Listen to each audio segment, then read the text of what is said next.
Collector Ankit SP Rohit రాజు అధికారులతో సమీక్ష నిర్వహించారు. శ్రీరామనవమి శ్రీరామ పట్టాభిషేకం వేడుకలకు వచ్చే భక్తుల కోసం అవసరమైన వసతులు వాటి ఏర్పాట్లపై చర్చించారు. అన్ని శాఖల సమన్వయంతో త్వరితగతిన పూర్తి చేయాలని అధికారులను ఆదేశించారు. ఏర్పాట్లను యుద్ధ ప్రాతిపదికన సిద్ధం చేయాలని ఇతర శాఖల అధికారులకు సూచించారు. అనంతరం ఆలయ మాడవీధులలో కలెక్టర్ ఎస్పీ పర్యటించారు. శ్రీరామనవమి వేడుకలు నిర్వహించే మిథిలా స్టేడియం ప్రాంగణాన్ని సందర్శించి పనులను పరిశీలించారు. కళ్యాణం జరిగే స్టేడియం ప్రాంగణంలో 21 వివిధ సెక్టార్లను సిద్ధం చేయడం జరుగుతుందని కలెక్టర్ అంకిత్ తెలిపారు. 30,000 మంది భక్తులు వీక్షించే విధంగా అన్ని గ్యాలరీలు సిద్ధం చేస్తున్నామని అన్నారు. భక్తుల భద్రత దృష్ట్యా సుమారు 2,000 మంది పోలీస్ బలగాలతో బందోబస్తు, వాహనాల పార్కింగ్ కోసం కూడా ఏర్పాట్లు చేస్తున్నామని జిల్లా ఎస్పీ రోహిత్ రాజు వెల్లడించారు.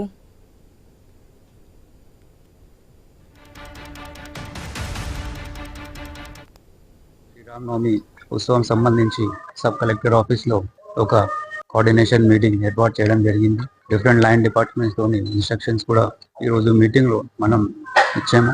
ఆర్డబ్ల్యూఎస్ కానీ ఆర్డబ్ల్యూఎస్ కి వాటర్ సప్లై ఇవన్నీ ఇన్షూర్ చేయడానికి, అలాగే డిపిఓకి పంచాయతీరాజ్ సిబ్బందికి ఇక్కడ శానిటేషన్ సంబంధించి, పారిశుద్ధ్యత సంబంధించి, టాయిలెట్ సంబంధించి, అలాగే ఎండోమెంట్స్ ఆఫీసర్ కి ఇక్కడ టెంపుల్ బ్యూటిఫికేషన్ సంబంధించి, ఇతర అరేంజ్మెంట్ సంబంధించి జనమిత్ర భక్తులకి ఏమైనా ఇష్యూ రాకుండా ఇది చూసుకోవడానికి, అలాగే డిస్ట్రిక్ట్ ట్రాన్స్పోర్ట్ ఆఫీసర్ కి, ఆర్టీసీకి, అలాగే ఫుడ్ సేఫ్టీ ఆఫీసర్స్ కి ఇక్కడ ఉన్న టీ స్టాల్స్ కానీ, ఫుడ్ షాప్స్ కానీ, అక్కడ ఫుడ్ క్వాలిటీ కల్తీ ఏమైనా లేకుండా ఇది చూసుకోవడానికి, అలాగే 21 డిపార్ట్మెంట్స్ కి ఈ రోజు తెలుసుకొని మనం డ్యూటీ చార్ట్ కూడా తయారు చేయడం జరిగింది.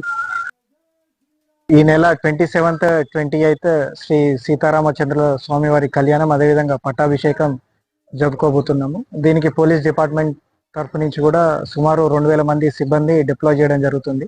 ఈ పార్కింగ్ ప్లేసెస్ కావచ్చు, ఇవన్నీ కూడా వివిధ సెక్టార్లుగా వీటిని డివైడ్ చేసి ప్రాపర్గా డిప్లాయ్ చేయడం జరుగుతుంది. ఈ రోజు కూడా సబ్ కలెక్టర్ ఆఫీస్లో వివిధ శాఖలతోటి రివ్యూ చేయడం జరిగింది. అండ్ ఆల్మోస్ట్ ఆల్ వర్క్స్ కూడా ఫైనల్ స్టేజ్లో ఉన్నాయి.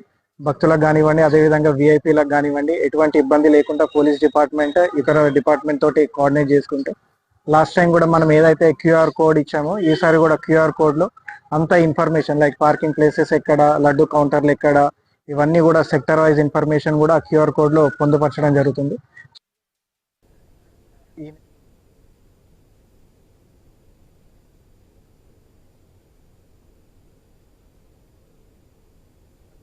తరఫు నుంచి కూడా